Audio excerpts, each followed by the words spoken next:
ప్రేక్షకులందరికీ నమస్కారం.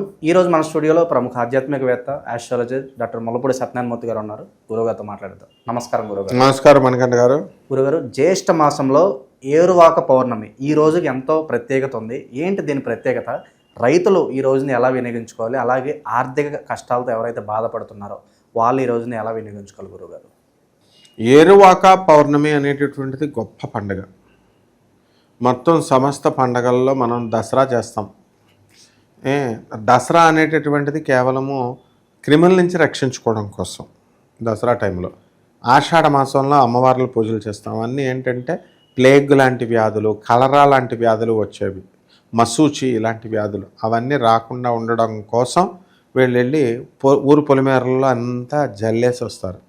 ఈ పండగలన్నీ కూడా కేవలం మనల్ని రక్షించుకోవడం కోసం. కానీ మనకి తిండి పెట్టేటటువంటి పండుగ ఇది ఏరువాక పౌర్ణమి.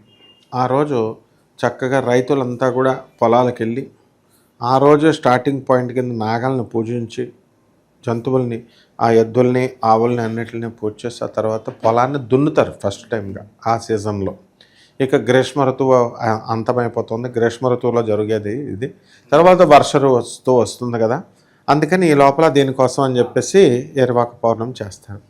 అందువల్ల ఆ పొలంలో కూడా అమ్మవారికి నివేదన పెడతారు. కొంతమంది బోనాలు అలా పెడతామో అలా వేపాకులు అవి కట్టి సత్యమ్మ తల్లి, ఆంధ్రలో అయితే సత్యమ్మ తల్లి జాతర అని చెప్పి, కన్నమ్మ తల్లి, శ్యామలాంబ తల్లి జాతర అని, ఇలా పైడమ్మ తల్లి, ఇట్లా తెలంగాణలో గండిమైసమ్మ, ఈ యొక్క అమ్మవార్లందరినీ కూడా నల్లపోచమ్మ ఇలాంటివన్నీ చేస్తారు.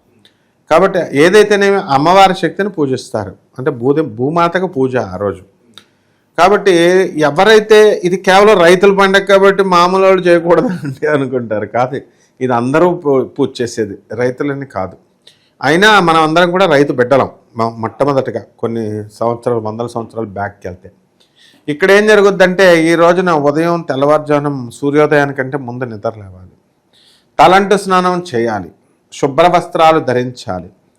ఆ తర్వాత ఒక కలశం తీసుకుని దాంట్లో ఎర్రని జాకెట్ గుడ్డ పెట్టి కొబ్బరికాయ అందులో పెట్టి దానికి కలశాన్ని స్థాపన చేసుకొని ఆ కలశ స్థాపనలోకి మనం, ఇది పౌర్ణమి రోజు పూజ కాబట్టి అమ్మవారిని అందులో ఆవాహనం చేసుకుంటాం. ఏ అమ్మవారైనా పర్లేదు.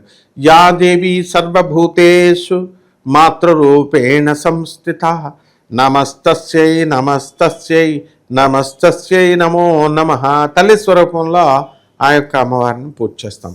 యా దేవి సర్వభూతేషు శక్తి రూపేణ సంస్థిత నమస్తస్యై నమస్తస్యై నమస్తస్యై నమో నమః. ఈ జగత్ సృష్టికి అంతటికీ కూడా తల్లి మరి ఈ శక్తి రూపంలో ఉంది అని చెప్పి అమ్మవారిని మనం పూజ చేస్తాం. కాబట్టి ఈ విధంగా ఈ అమ్మవారిని ఎవరైతే ఉన్నారో అటువంటి ఆమెకి కదంబం అంటే ఒక కూరగాయల పూజ, కూరగాయలన్నీ కూడా తాంబూలం కింద పెట్టి ఆ తర్వాత గుమ్మడికాయ చారు కాసి అమ్మవారికి చక్కగా అన్ని కూరగాయలు దొరుకుతున్నాయి కాబట్టి అవన్నీ పెట్టి దండం పెట్టుకొని చేస్తారనమాట. ఆ ఏరువాక వ్రత పూర్ణిమ కథ అని చెప్పేసి పుస్తకం కూడా దొరుకుతుంది. దాన్ని తీసుకొని వ్రతం చేస్తారు. వ్రతం చేస్తే ఎక్కువగా రాయలసీమ ప్రాంతంలో చేస్తారు ఇది. ఆ తర్వాత ఆ రోజు కొంతమంది మటన్ తినేటటువంటి సంస్కారం కూడా ఉంది రాయలసీమ వాళ్ళకి. ఆ రోజు సాయంత్రం పూజ అయిపోయిన తర్వాత, అలా కాకుండా మామూలుగా చేసేవాళ్ళు మామూలుగా చేస్తారు. ఇక ఆర్థిక కష్టాలు ఉన్న వాళ్ళు అమ్మవారిని ఎలా పూజించాలి గురుగారు? సాధారణంగా వాళ్ళు ఎలాంటి విధి విధానాలు పాటించాలంటారు ఆ రోజు? ఆర్థిక కష్టాల్లో ఉన్నటువంటి వాళ్ళకి రెండు రకాల ఆర్థిక కష్టాలు ఉంటాయి. ఒకటి ఆదాయం రాక, ఉద్యోగం రాక, ఆదాయం రాక, స్థిరత్వం లేక. ఇక రెండవ రకం ఏంటంటే ఖర్చులు ఎక్కువై. ఇప్పుడు ఉద్యోగం లేనోడు డబ్బులు లేవంటాడు, అప్పులు అంటాడు. ఉద్యోగం ఉన్నవాడు అప్పులు అంటాడు. ఉద్యోగంలో ఉన్నవాడు అప్పులు అంటాడు. అది సరిపోవట్లేదంటాడు, ప్రమోషన్ రాలేదంటాడు. మరి ఇంకెలా మనుషులు? అందుకని ఎవరైతే ఈ యొక్క ఆర్థిక ఇబ్బందుల్లో ఉన్నటువంటి వాళ్ళు ఎవరైతే ఉన్నారో అటువంటి వాళ్ళంతా కూడా అమ్మవారికి చేయాలి. ఎటువంటి అమ్మవారికి చేయాలి? మనము గ్రామ దేవతలకు చేసే పూజ ఇది ఏరువాక పౌర్ణమి అని. అందువలన మైసమ్మ, గండమ్మ, గడిమైసమ్మ ఇలా రకరకాల ఏ పేరైనా పెట్టుకోండి. ఆ అమ్మవారికి అష్టోత్తర శతనామన పూజ చేయాలి. ఓం ప్రకృత్యై నమః వికృత్యై నమః అంటే మహాలక్ష్మిలాగా చేయాలి, దుర్గా స్వరూపంలో చేయాలి. చేసేసిన తర్వాత మనకు నైవేద్యం పెట్టాలా. పాయసాన్న ప్రియా త్వక్స్థా పశులోక భయంకరి పాయసాన్నాన్ని నివేదనం చేస్తాం. స్నిగ్ధౌదన ప్రియ దాని మీద మనం కొద్దిగా నెయ్యి వేస్తాం. ఈ విధంగా కనుక వాళ్ళు చేసినట్లయితే ప్రతి ఒక్కరికి కూడా అన్ని రకాల కోరికలు కూడా తీరిపోతాయి అన్నమాట.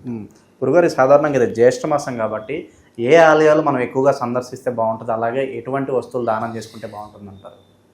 ఏ ఆలయాలు అంటే జ్యేష్ఠ మాసంలో విష్ణుమూర్తి ఆలయాలు బాగా తిరగాలి, సుబ్రహ్మణ్యేశ్వర స్వామి ఆలయాలు బాగా తిరగాలి. ఏ ఆలయాలు తిరిగినా తిరగకపోయినా మనకు పట్టినటువంటి దరిద్రం పోవాలంటే శనీశ్వరుడి చుట్టూ తిరగాలి. కాబట్టి నవగ్రహాలు, జ్యేష్ఠాదేవి సమేత శ్రీ శనీశ్వరుడు ఉంటాడు.